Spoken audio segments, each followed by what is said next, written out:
you disclose it's to be evaluated within the framework of the patent law of the country, and then you come to a conclusion whether it's patentable or not, and whether you would give the monopoly to that, into that company or not. In addition to that, there are other balancing factors in a patent law. Sir, Dr. Ganguly, may I please just respond to you firstly on your first point? I want a counter question to you. One sec. I just have one question to make to you. Please, Pratibha Singh, I'm coming to you in a minute, please. Sir, what you say emotive, now let me tell you, the scientist behind this life-saving drug, Glivec, Dr. Brian Drucker, he writes a column in a newspaper in India in which he is totally critical of the pricing strategies and patent policies that do not allow such drugs to reach patients. He says this in 2007. No, 1 minute. So is he being emotive? Let us first come to the point as to what is an innovation, what's an invention, and whether it's patentable under the Patent Act or not. I would first say that Anand, what he said in his opening remarks, I think Anand has misquoted the patent law in India.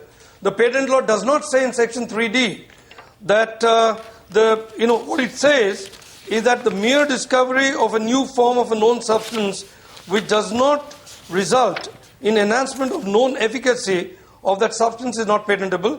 But then there is an explanation, and the explanation which goes with it, which you have to read with the section, is that it says, other derivatives, etc., of known substances shall be considered to be the same substance unless. Why are you differ significantly. No, 1 second. Dr. Ganguly, I'm afraid to have to say this, but I feel, Dr. Ganguly, that you are trying to steer the direction of this debate into some techno-legal argument, trying to avoid a very basic question which I am putting to you. And I am challenging you, Dr. Ganguly, today to respond to what I am asking you. 1 minute. Dr. Ganguly, 1 minute. 1 minute, Dr. Ganguly. Let's debate it one-on-one. I'll come back to you. Dr. Ganguly, may I invite your attention, please? Come in. No, 1 second. Dr. Ganguly, Brian Drucker is the scientist behind this drug that we are all claiming. He says, and I quote, pharmaceutical companies that have invested in the development of medicines should achieve a return on their investments. However, he says, this does not mean the abuse of these exclusive rights by excessive prices and seeking patents over minor changes to extend monopoly prices. This goes against the spirit of the patent system. Without access, medical research becomes a luxury good. I am asking you, Dr. Ganguly, and I am asking you, Keval Handa and Dr. B.S. Ajay Kumar, why should a cancer-saving, life-saving drug become a luxury good? So that only the super rich of India can afford. 1 minute. That's not an emotional argument, I think. Dr. Ganguly takes the question first. Please understand. Yes. I want to say. Please understand that even Dr. Drucker, Dr. Drucker wouldn't have come with this invention. Just 1 minute. Can I bring in that first of all, Dr. Drucker wouldn't have come with this invention if it was not funded.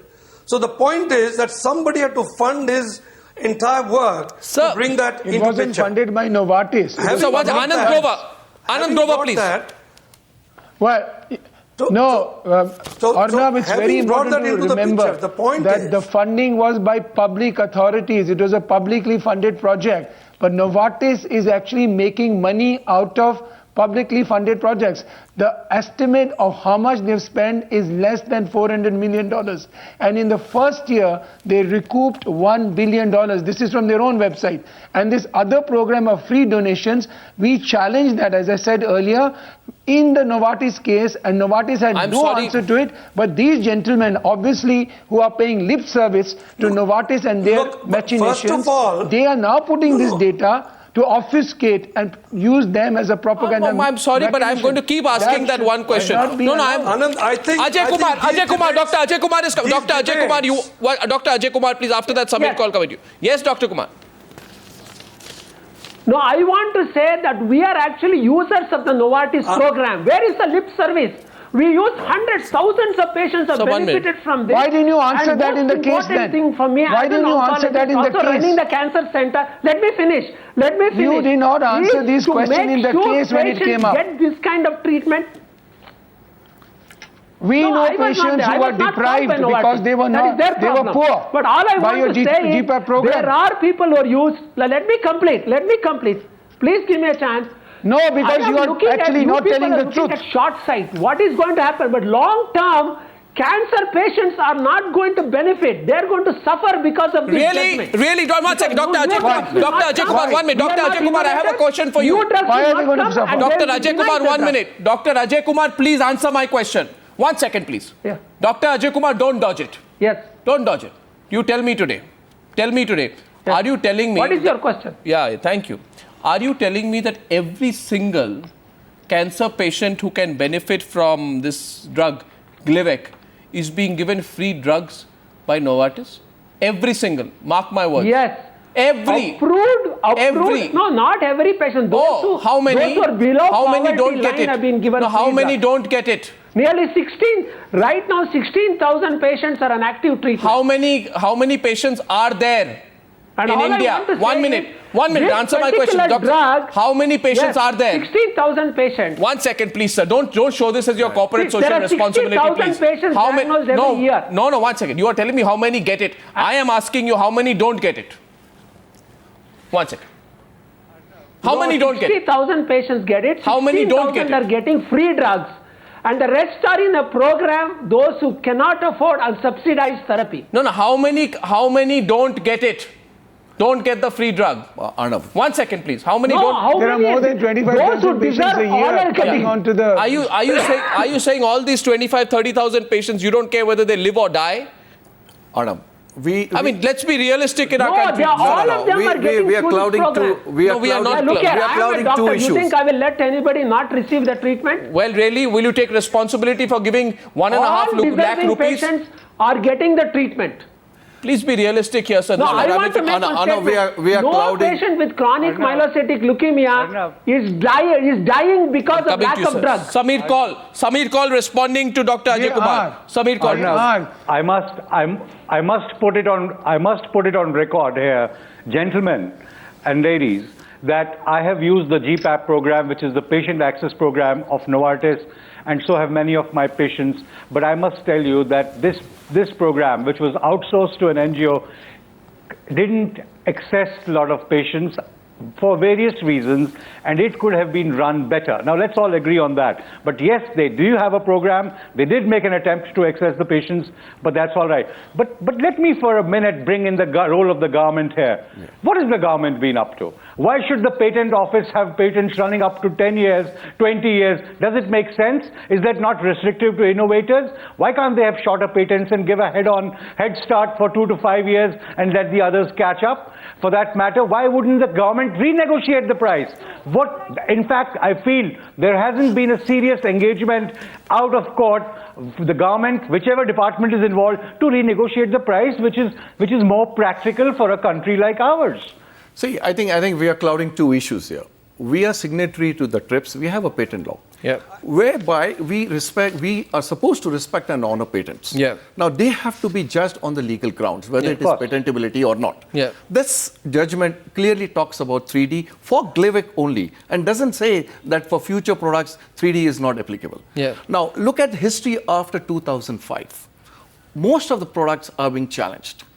They are either being revoked or being copycats have been launched. Now, what messages are we giving to the global world? We have a law. What is the guarantee? Please, I understood that logic. All of you are pushing it. Pratibha Singh wants to. One second, please. One second. Here the other side. Pratibha Singh's been saying something.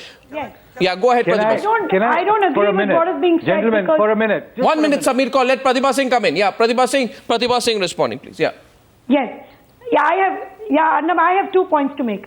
Firstly, responding to Mr. Kaul, Professor Kaul, the term of patents is something which is prescribed by treaty, which is TRIPS, and that is 20 years. It has to be uniform. It cannot be less than 20 years.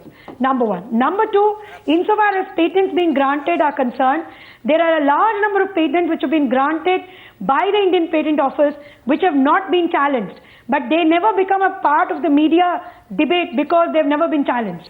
So I don't agree with the argument that most patents have been challenged. In fact, we have a list of molecules where the patents are there and there is no challenge to them. So the question is that I frankly, one second please.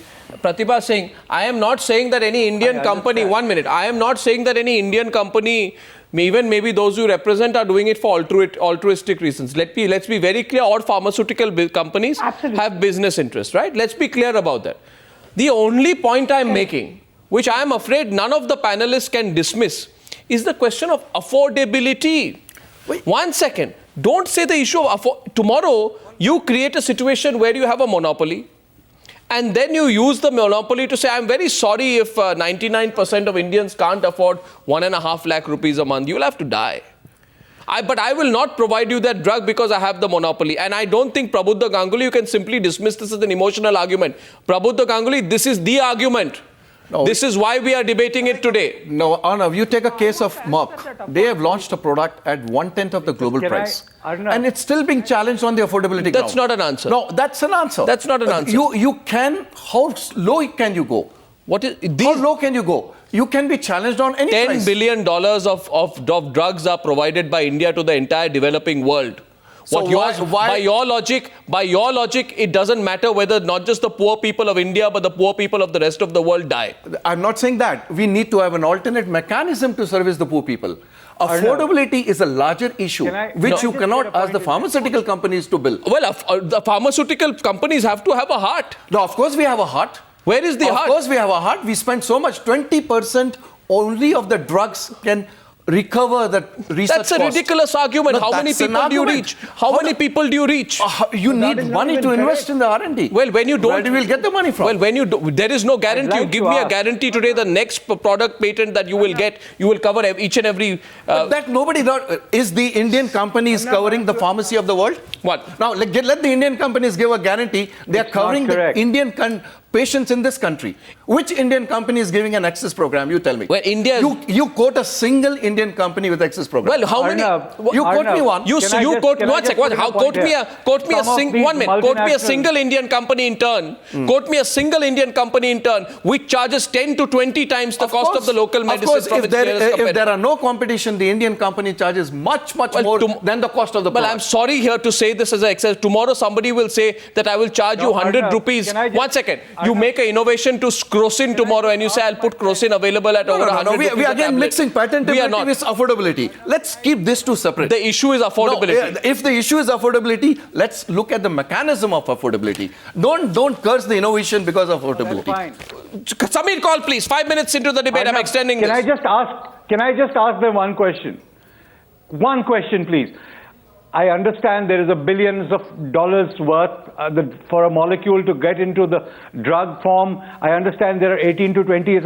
But why can't they operate at lesser profit margins? How about the other multinational companies? Take example of Roche. And the others, look at how they brought by packaging it in India, entering into collaborations, they brought the price of these expensive biotech products like Herceptin and others less, which means they were sensitive to our concerns. So what's wrong with that? To work on lesser profit margins and be sensitive to the pricing and the population of the country that you operate in. I'm not saying don't make money, but you can change the margins. Most of the multinational companies do have a tier pricing Roche, now. Like Cipla. Well, the question... Most of the companies have tier pricing. I'm giving an example of Merck, which launched this product almost at 5 or 10% of the global price. It's being challenged on affordability. Now, where do we go from here? I'm asking about Glivec. You have not given me an answer for Glivec. Again, Glivec, 95% of the product is given free. What else do you expect from today? I'm asking you here today to all the private pharmaceutical manufacturers, where is the balance between research and innovation and keeping private players under check so as to not escalate the cost of medicines to a point where it's totally unaffordable to the poor? Dr. Kumar, don't give me only the talk about innovation. Both you and Prabuddha Ganguly are saying innovation comes at a price. I understand. But at what price? No, I want to You want to make only Indians pay. No, let me talk about affordability. That is also not Now, correct. what I want to say is, in India, all this is because there is no insurance on a national scale. Oh,